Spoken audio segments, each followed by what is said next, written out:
Hello, everybody, and welcome to the Fibro-Fix Summit.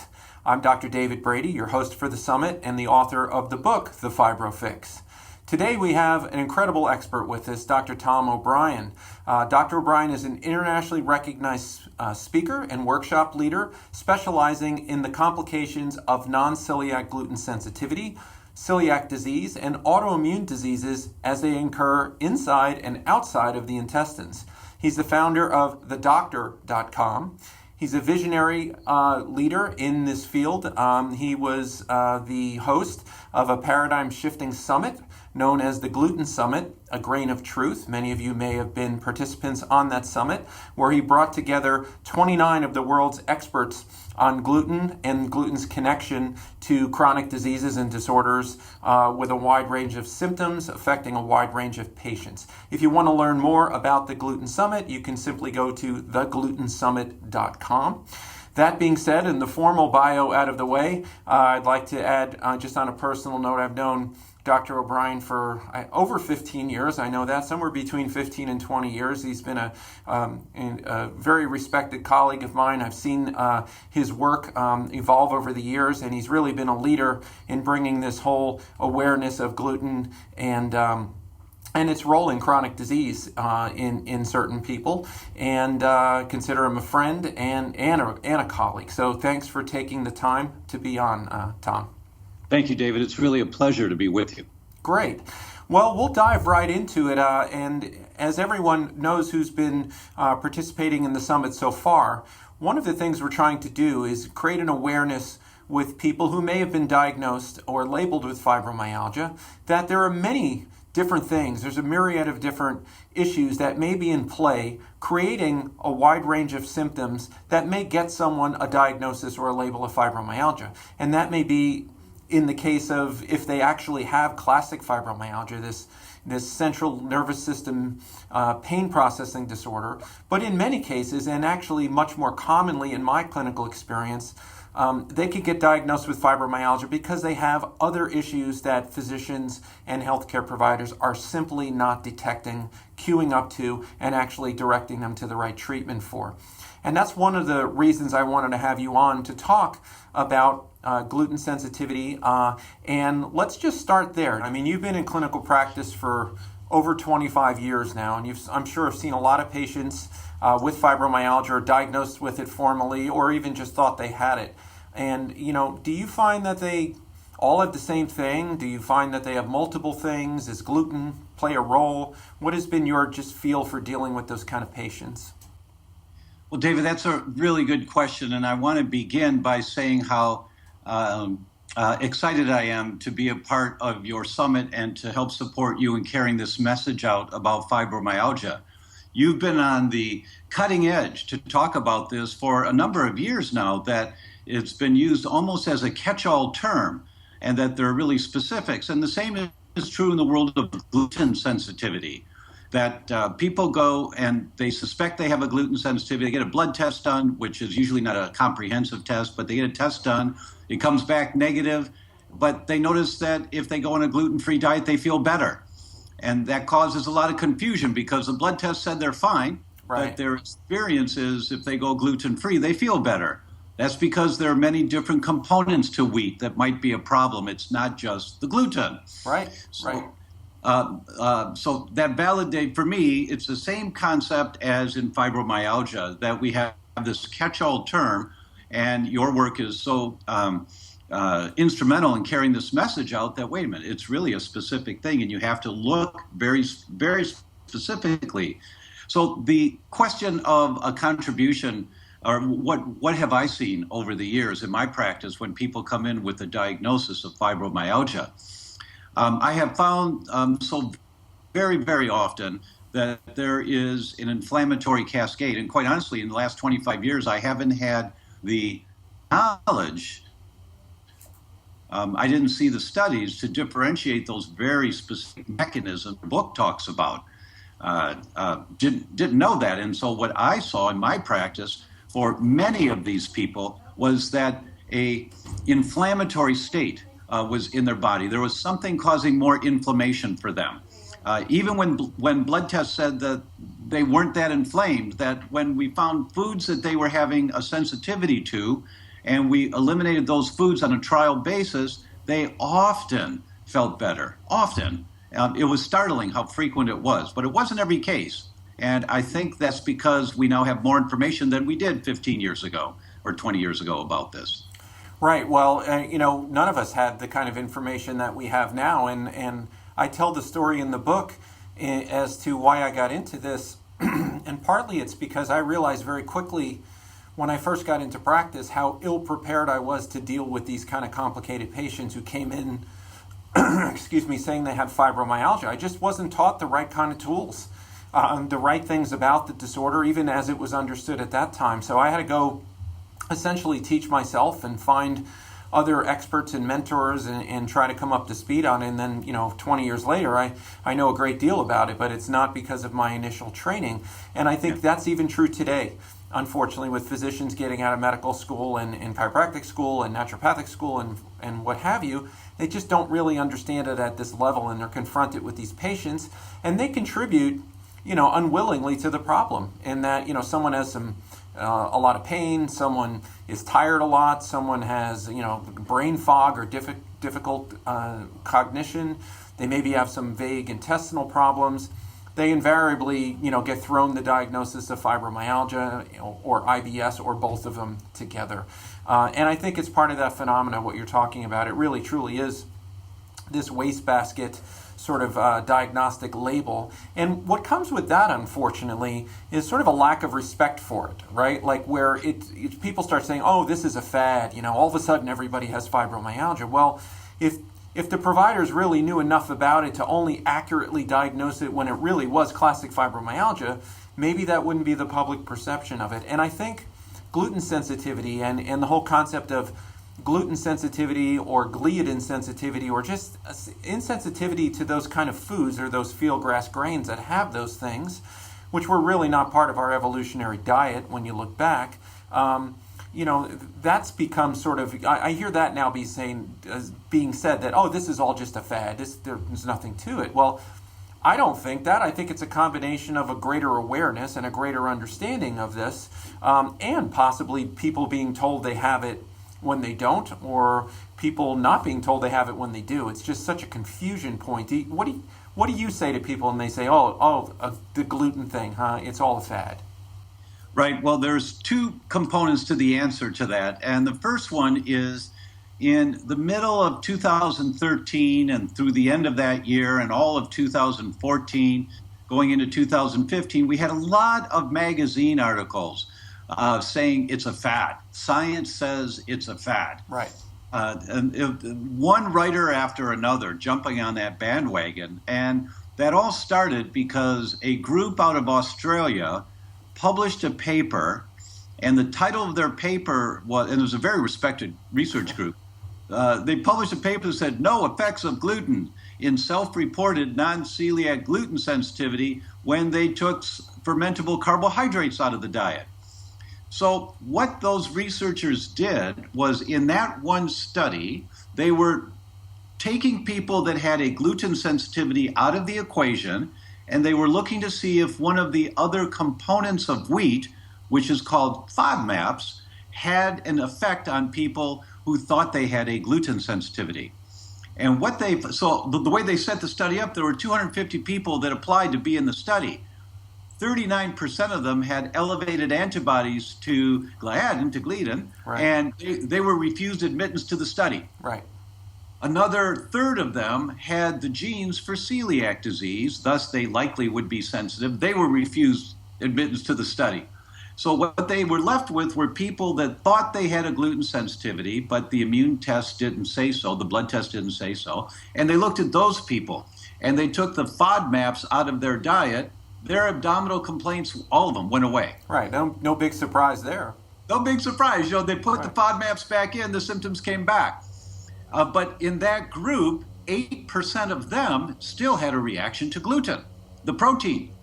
So 8% of the group that was still in the study had a reaction to the protein. So the title of the study no effects of gluten was a misconception. It should have said minimal effects of gluten when we take FODMAPs out for people with gut complaints. Right. But there was a blogger in England that blogged in middle of 2013 and said, science said no effects of gluten. And then there was a writer for Forbes that wrote an article the next month, no effects of gluten, it's a fad. And then the Wall Street Journal, and then the New York Times, and then the Inquirer, and then one after another. Well, these days the media feeds off each other. It's sort of a bit of a laziness. The minute it hits some news wire, it gets repeated, thousands of times.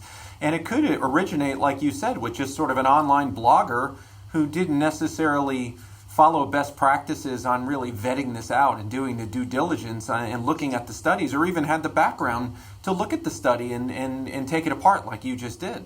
Yeah, he didn't read the study.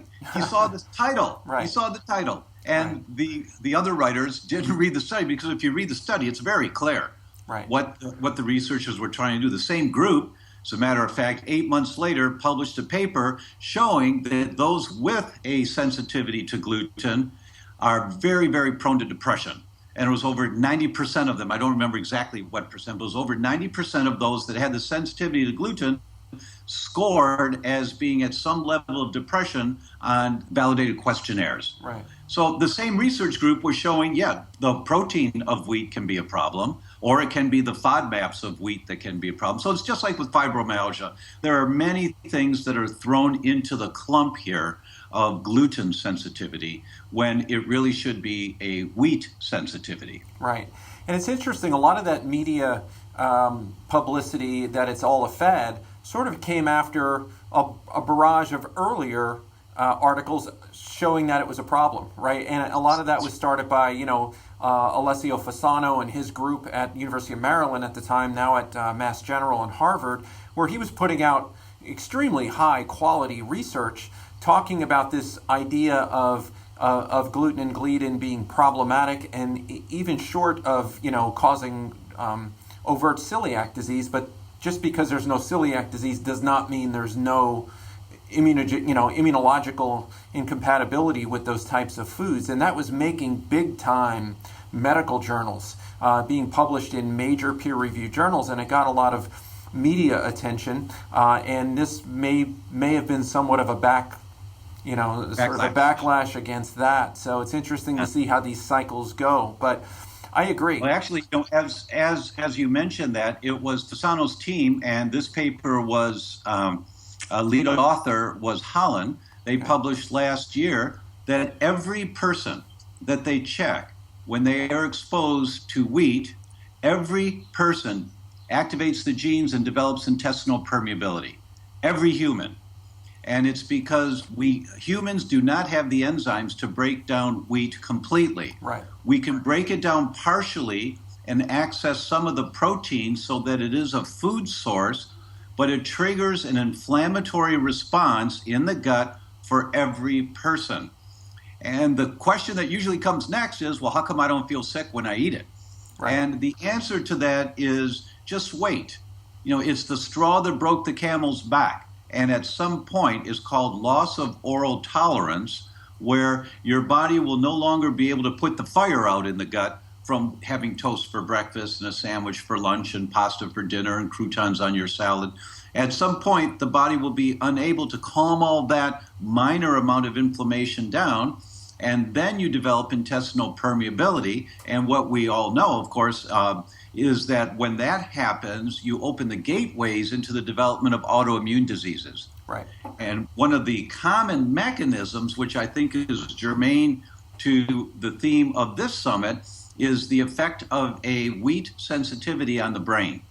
Right. And how frequently one of the common manifestations of a sensitivity to gluten or to the other components of wheat, the ATIs or the gluteomorphins, is that it will cause a permeability of the blood-brain barrier. The blood-brain barrier for our listeners is like the netting inside a football helmet. That if you don't have the web in there, the helmet just bounces around against your head, right? So inside our skull, we've got this webbing that protects the brain. And there's a barrier that keeps out stuff that shouldn't be able to get in. That's called the blood-brain barrier. And what happens with the sensitivity to gluten for a large percentage of people, actually in my practice, I measured it. I measured 300 plus people, and 26% of them had elevated antibodies to causing permeability of the blood-brain barrier. 26% of those people that have a sensitivity to gluten have elevated antibodies to their cerebellum. Wow. 22% had elevated antibodies to myelin basic protein. And at the time of that study, I didn't have access to the test called transglutaminase 6, which we now do. And now we know that a large proportion of people that have a sensitivity to gluten have this antibody elevated also, which is just like a pin poking holes in that blood-brain barrier. Pow, pow, pow, pow, pow. And when you have permeability of the blood-brain barrier, it's leaky brain. Right. And then you can get inflammation in the brain, and that may be the mechanism behind the true fibromyalgia. Yeah, it's interesting. In classic fibromyalgia, this true pain processing disorder, it's not an overtly systemically inflammatory disorder. They've definitively shown that. You know, you don't have some of the testing that would be positive in a overtly inflammatory autoimmune disorder like rheumatoid arthritis or something like that. Things like C-reactive protein, sedimentation rates, those things don't tend to be high. But if you look on a more microscopic level in the brain itself, there is evidence of what they call microinflammation in the microglia of the brain. So it is sort of this brain on fire, brain inflammatory, brain pain, if you will, that everything that comes into the brain ends up getting interpreted as pain. And we don't know yet how much of that may be caused by, as you said, this cascade of some sort of environmental trigger. In this case, we're talking about these foods that are gluten containing, causing this inflammatory response in the gut, which causes leaky gut, and then further on causes leaky brain, which can inflame the brain and cause someone to perceive pain to a stimulus that would otherwise not be painful. Maybe that's a major part underlying this in many people with classic fibromyalgia, maybe only some people. And undoubtedly, I've seen lots of people who do not actually meet the true criteria for fibromyalgia. They don't have true global pain everywhere, but they have a lot of achiness in a lot of places, and a lot of it maybe in the joints rather than just confined to the soft tissues. They have cognitive issues. They have depression, like you mentioned, anxiety, unrefreshed sleep, and they have gut problems. All of that you can paint, or you could connect the dots, if you will, between eating something like gluten, if you're sensitive to it, and those symptoms arising and getting them that diagnosis. So have you seen that directly unfold in that kind of way in your practice as well?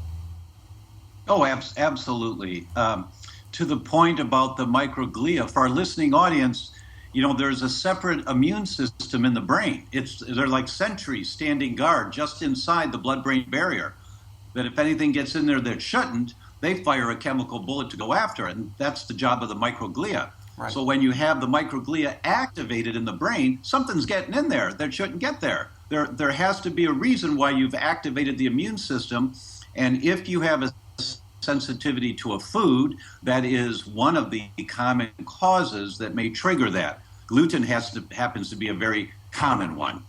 So to your question, the impression that someone has fibromyalgia, they come in with a diagnosis of fibromyalgia, and they really don't, that what they have is achiness all over. It may be polyarthralgia, which means many joints are sore, or many muscles can be sore. So it certainly can be a full body achiness, or many spots on the body that are aching. And one of the things on the checklist that we always look for, is there a sensitivity to a food? Is there something that you're eating that you don't know is having a negative effect for you? It's not making you sick where you're throwing up and you believe you're okay.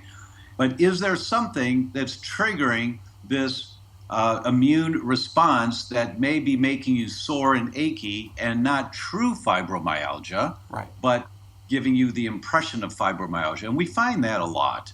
Sure. Well, the whole idea, I'm glad you opened it up a little wider. Gluten and gliadin's getting a lot of attention, and it's a major, major issue, but it's certainly not alone in the substances that are dietarily derived that can cause an upregulation of the innate immune system and inflammatory reactions, cytokine storm, whatever, however you want to describe that. And there's a lot of controversy over how to find those and how to test for them. You have the gold standard elimination, reintroduction sort of diet and follow symptoms. Most people don't have the patience for that and don't have the organization and the understanding to really do that in the way that would be necessary to try to identify offending foods. Many go to an allergist, right?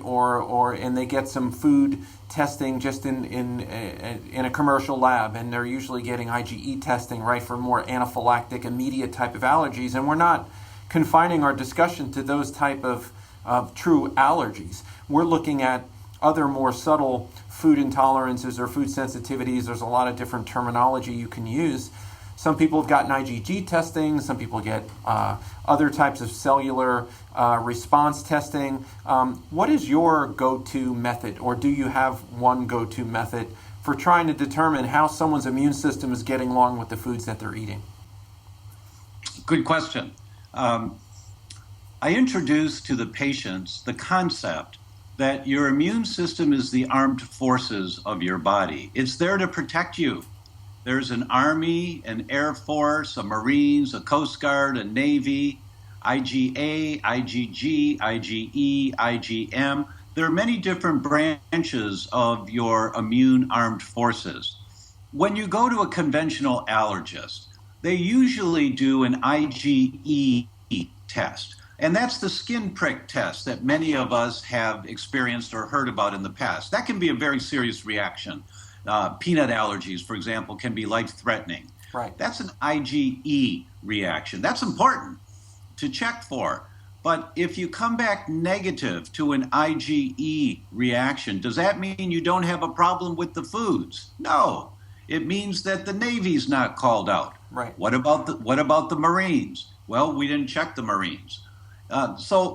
Unfortunately, the state of the art in our medical system today is that most practitioners, most doctors will look at one branch of the armed forces and make a conclusion from looking at one branch of the armed forces. And admittedly, that's the most life-threatening, dramatic, dangerous, immediate. It's the most in-your-face type of reaction, and that's true allergy or atopy, or in many cases, a true anaphylactic, life-threatening reaction where your lips swell up, you can't breathe, you need emergency medical intervention, and it's life-threatening potentially. Right. So, and it's, by the way, that's growing of epidemic proportions. I have young children, and I walk through their elementary school, and every single classroom has some sign warning, peanut allergy here, or strawberry allergy here, or dairy allergy here, and we never had that when we were in elementary school. And these kids really do have life-threatening allergies. There's a major change going on with our immune systems and how they're dancing with our environment these days, but that's sort of a whole nother summit.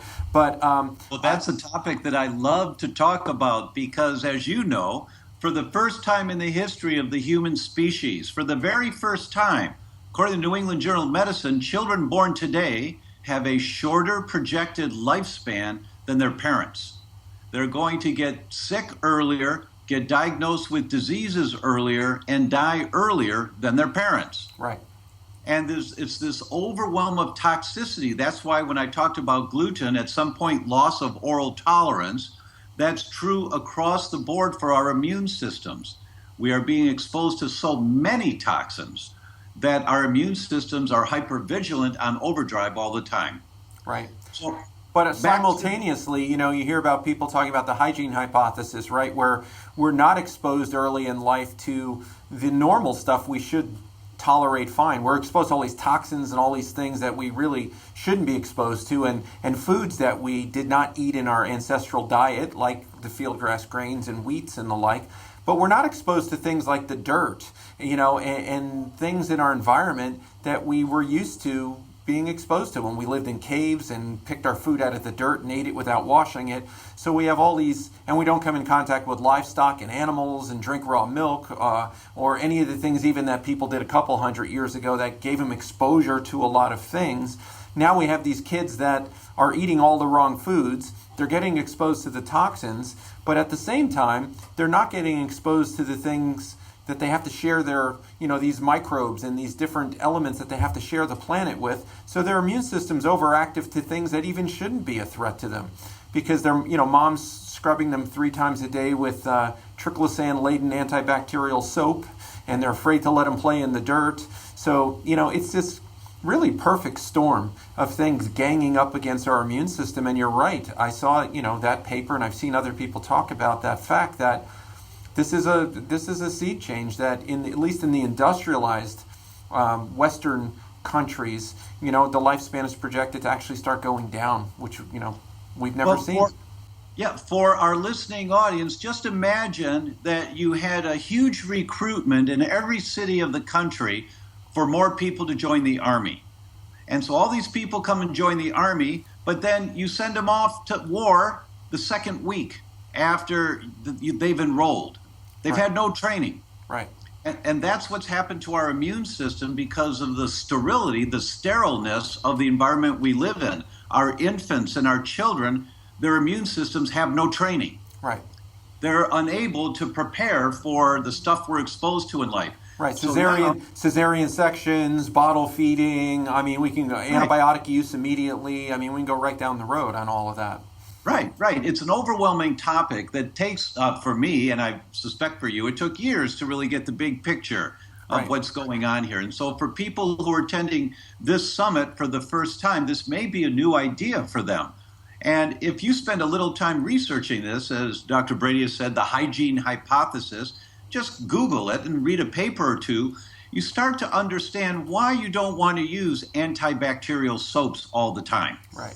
And you start to understand why our children, their immune systems haven't been primed to deal with the usual and customary stresses of life, let alone the stresses that we're involved with today, the GMO foods and all the toxic chemicals.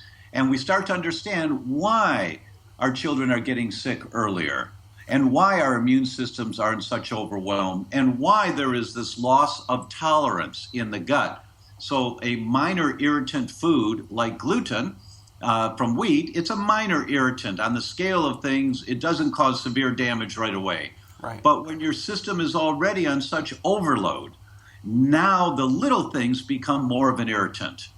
Right, and your food is a constant irritant. It's something you're doing day in, day out. So if it's a little irritant that happens all the time, it becomes a big problem, particularly when stacked up with so many other pressures on the system, as you say. So it's that straws on the camel's back phenomena.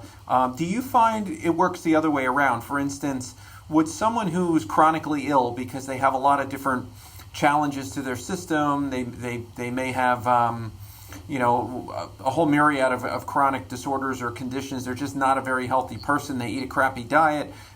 Do you find that they're more susceptible to reacting negatively to something like gluten than someone who is living a much healthier lifestyle, or is it more of a hardwired genetic? Your immune system reacts or it doesn't? No, I think you're right that there certainly is a higher level of sensitivity. And those people who, as you described, have a crappy diet, you usually find that they're also taking something in that's keeping their engine revved up. Like the old cars that you had to crank the engine to get it going. Right. Some of us need 2 or 3 or 4 cups of coffee a day.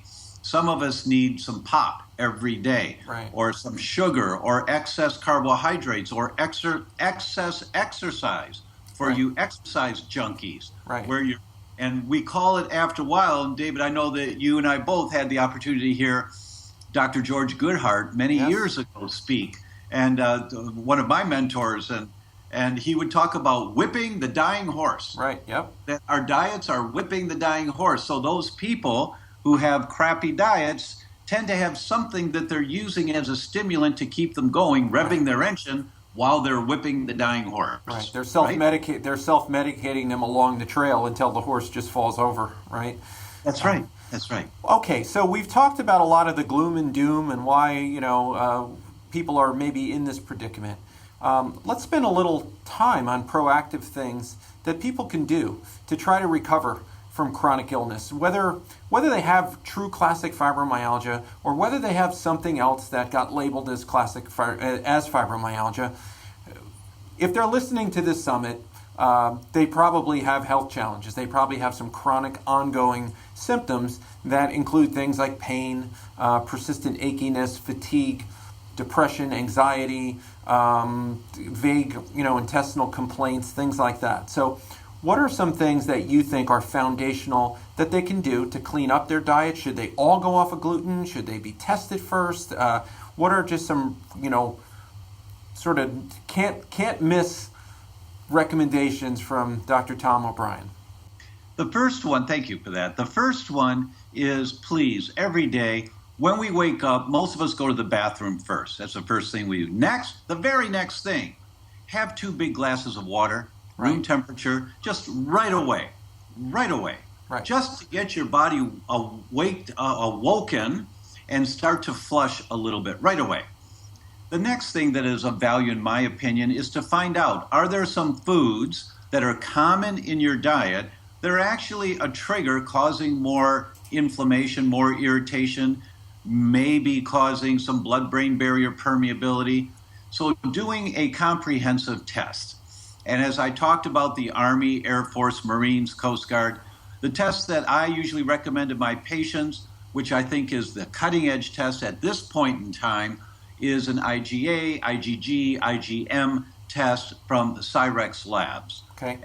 And you look at gluten and also look at other foods. So there's a couple of blood tests you can do with one blood draw, looking at multiple branches of the armed forces, so that you can get a little bit bigger picture than any other tests that are out there. I think that's a starting point to go from. And when you find those foods, if there are some that you find, and most people who are suffering with this type of pain usually have some foods that I don't know that I can remember one person who did not have some foods that they were sensitive to. When you postpone eating those foods for a while, at least you stop throwing gasoline on the fire right away. And so then your body's resources can go more towards calming down, healing the environment of your gut and of your intestines. The next thing, and if there were only one system of the body to look at, it would be the gut microbiome.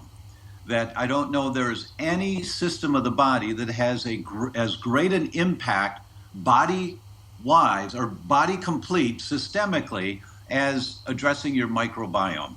And with that concept in mind, if a patient can get a test done that looks at their microbiome and gets an overview, great. Do you have any parasites? Do you have any bad bacteria, excessive yeast, all those things that contribute to your gut not being able to function adequately? If you can do those tests, that's great. If you cannot do those tests, what I recommend people do to address their microbiome just on an overview basis is every day have at least 1 forkful of fermented vegetables, because fermented vegetables help to feed the good bacteria in your gut. So at least a forkful, and vary it every day. One day it's sauerkraut, one day it's kimchi, one day it might be miso soup. Whole Foods has 10 different types of fermented vegetables, and I buy a jar of all of them. And so I've got 7 or 8 in my refrigerator, and then one day I'll walk by and I'll grab the curry one, and I take a forkful. The next day I walk by and I grab the Italian spice one and I take a forkful. Because all of the different types of fermented vegetables feed different bacteria. And so you're helping to fuel the good guys. They do not feed the bad guys. They only feed the good guys. And so it's a lifestyle habit that can help strengthen where 70% of your immune system is in your gut. Right. These are cultural things that, many of the learned, cultures around the world have worked into their daily activity, right? Eating fermented vegetables, doing meditation, doing yoga, Tai Chi. Asian cultures, Near Eastern cultures, cultures way older than us in the Western modern kind of thing. We're the only people who don't do those kind of things. So all of us with our high-tech modern medicine and high science, somehow we've not stumbled upon the things that these older cultures did along the way. And they may not understand all of the nitty gritty on how they work. They just know they work. They've not dissected the GI microbiota and the changes that occur from eating these foods on a molecular basis, or the DNA or anything like that. But they sure know that they're healthier when they do that. That's right. That's right. And the whole world of yogurt being healthy for you came about from the Eastern Europeans and the Russians, right, and drinking fermented milk. And right. So when patients ask me about yogurt, I say that it can be really healthy for you as long as you don't have a dairy sensitivity. So right. You want to make sure about that. And you make your own. Right. It's got to be real yogurt, not commercial yogurt full of sugar and hardly any actual, right, beneficial organisms. That's right. It's really easy to make your own. You buy a yogurt maker for $39 and you just warm up some milk and get good quality organic milk. You right. warm it up. You put a little starter in there, and in 4 or 5 days, you got yogurt. Right, exactly. And then you use some of that yogurt, and that's the starter for the next batch. So you can feed your family for pennies a day with really good quality yogurt, highest right. quality yogurt. Right. As long as you don't have a dairy sensitivity. Right. To it.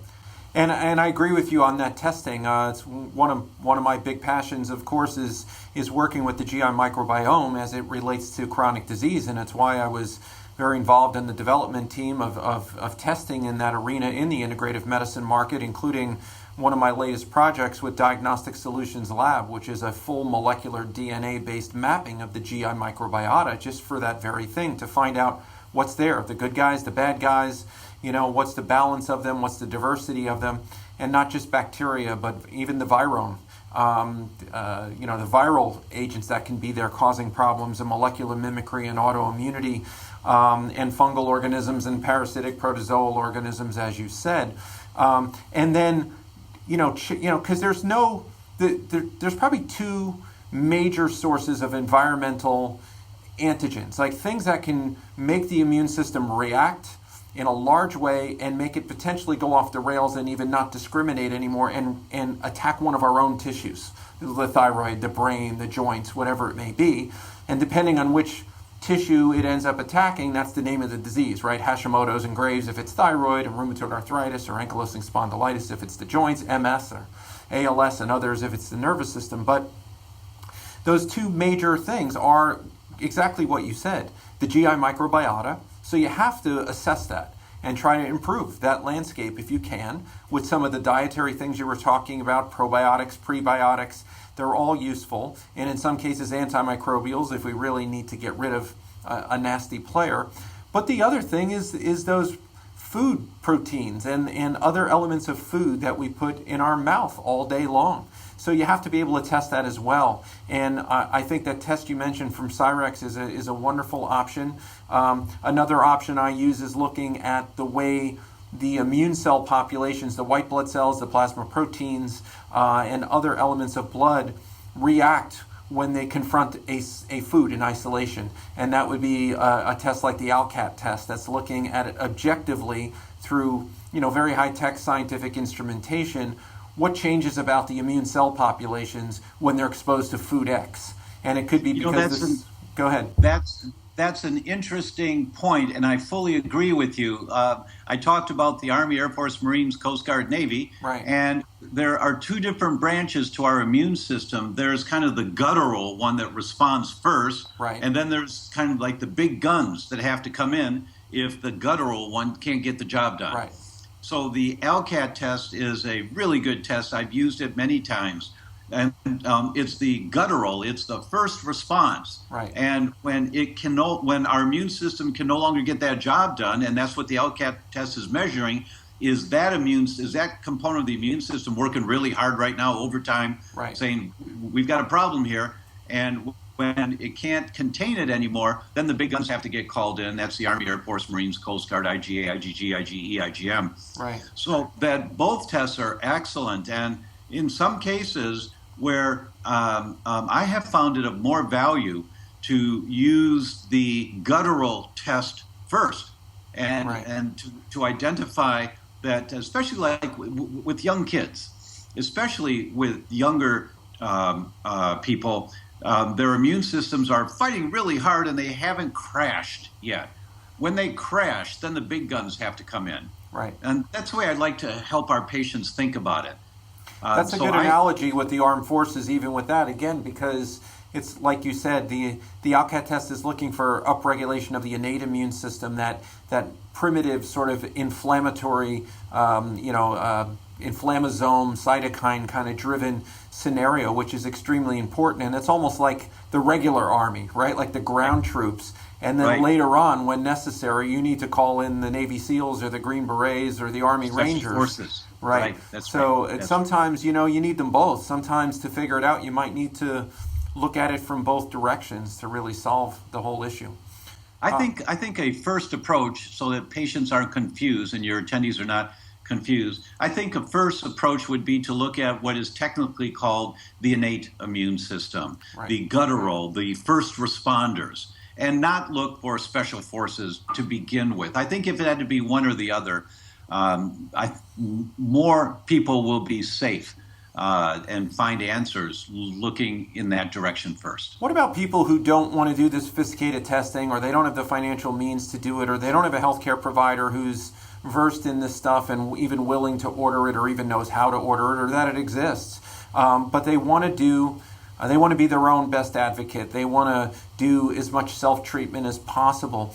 What do you think about, advice such as, well, eat all fresh foods, organic if possible, stay away from gluten-containing grains, like the field grass grains that, humans did not eat for most of their time on the planet, and stay away from dairy because we're the only species that really consumes the milk of another animal, right? So basically, fresh foods, no gluten-containing grains, no dairy. Do you think that's going to get the job done for a large number of people or improve their health?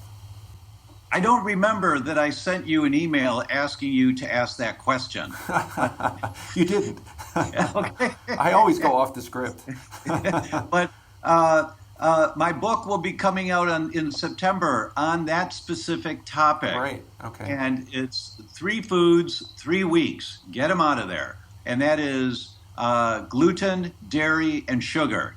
Right. Get those 3 out for 3 weeks and just see what happens. Just notice how you feel. And that not just reduce them, but get them out of there.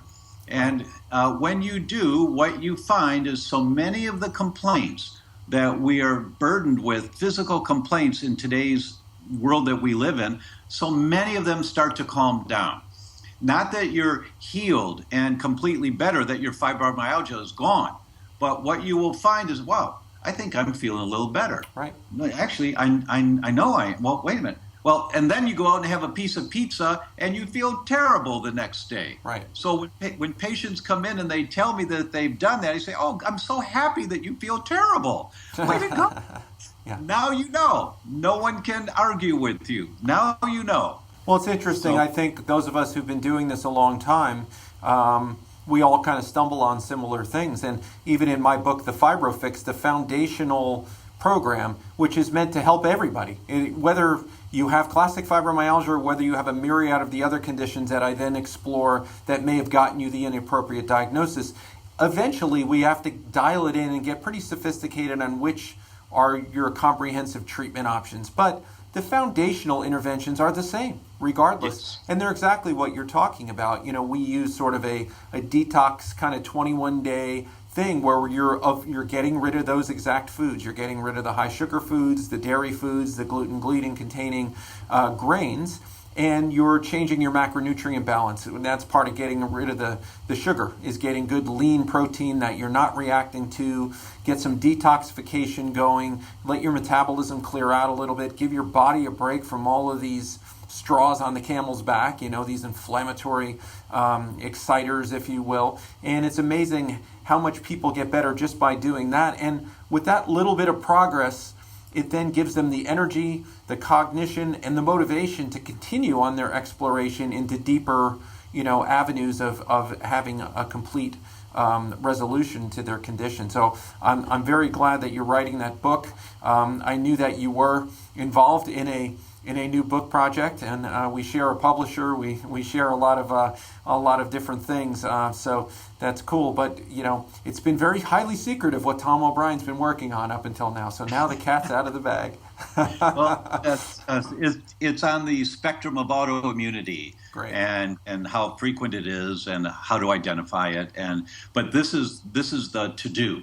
And I'm so happy to hear that you and I are on similar tracks, going down this railroad side by side, if you will, opposite sides of the country, but side by side in terms of how we're counseling our patients. And there are just some basic premises that are foundational and that are just accurate across the board. And your book and my book will validate that for all of your listening audience. And it really is that way. The World Health Organization rates the United States number 2 in quality of overall health care. Number 2 out of 53 industrialized countries. Second from the bottom. Yes, I know. The way we all think, the way we all look at our health, the way we were raised, all of the television commercials about these happy people bouncing around with the announcer in the background saying, warning, this drug will kill you.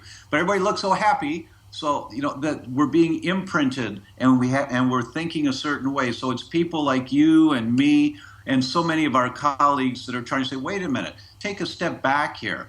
Just be conscious of what you're doing.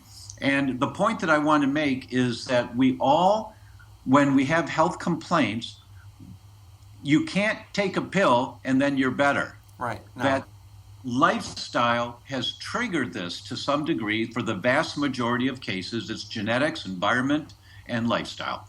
And that you're in a transition. And if you have patience in that transition, if you understand it's the base hits that continually win the ball game, if you keep swinging for a home run, then you're not going to win the ball game. So if you keep going for the base hits and look for the little wins and then stay with that and add on to that and add on to that and add on to that, a year from now, you look back and you say, that Fibromyalgia Summit, that really was a catalyst for me. It made a difference in my life. And you see how you were living a year ago and what you're doing now that just makes common sense, is no longer an effort. Right. That's the path to success. That's powerful stuff, because you're right. The answer is not in Lyrica, it's not in pregabalin, or it's not in a magic bullet drug. Sometimes those things are helpful along the way, but in the end, you got to get down into the trenches and make those changes that impact your life on a day-to-day basis. And there's no bigger influence you have on your health and talking to your genes than the quality of the food that you put in your intestines every day. There's just no doubt about that. And even when you look at the giants in public health, even conventionally, you read people like Michael Pollan and David Katz, they talk about fingers, forks, and feet, something that simple. That's what's going to change our longevity and get people living longer and to the level that we predicted they would by this time in history, and battle things even like cardiovascular disease, heart attacks, strokes, cancer. It's the basic decisions. Fingers, don't smoke. Fork, eat good food. Feet, keep moving. Right? I mean, it's the simple things, and they're done every day, day in and day out, and that's what changes our health. So, I'd add one thing to that, and that is for our audience to hear, is that every forkful of what you put in your mouth, every forkful is either inflammatory or anti-inflammatory. There's no neutrals, right? Except healthy water. That's the only neutral. Everything else your body has to respond to one way or another. Right. And no one's going to be perfect. You don't have to be perfect, but you really have to clean it up. Right. And the vast majority of what you do needs to be anti-inflammatory, supportive, encouraging better health, and much less in terms of ding-dongs and ho-hos and fried chicken, and much less in deep fried foods, and in order to turn around the direction your health is going in. Great. Well, we look forward to your new book coming out in September, and people can check you out at theglutensummit.com, and also your home mother website is the doctor, THEDR.com. Is that correct? I have that all right? That is correct. Is there any other things you'd like to share on where people could learn more about you and what your work and your upcoming book? Oh, thank you. At this point, I'd say that it's a real pleasure to have this conversation with you. We've had these kind of conversations over a glass of wine Yes. so many times over the years, and it's nice to share it with thousands of people who hopefully we are going to trigger kind of a thought process for them to start exploring more for themselves. So hopefully in this hour you've gotten some ahas, but also that we're a catalyst that you can follow from the Fibromyalgia Summit. There's more information. You just start reading some of this stuff and just start educating yourself bit by bit by bit. Right. That and just the base hits.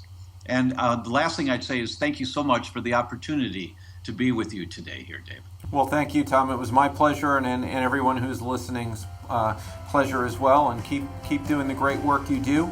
And we'll see you on the next summit. Okay? You bet. Thanks again. Thank you.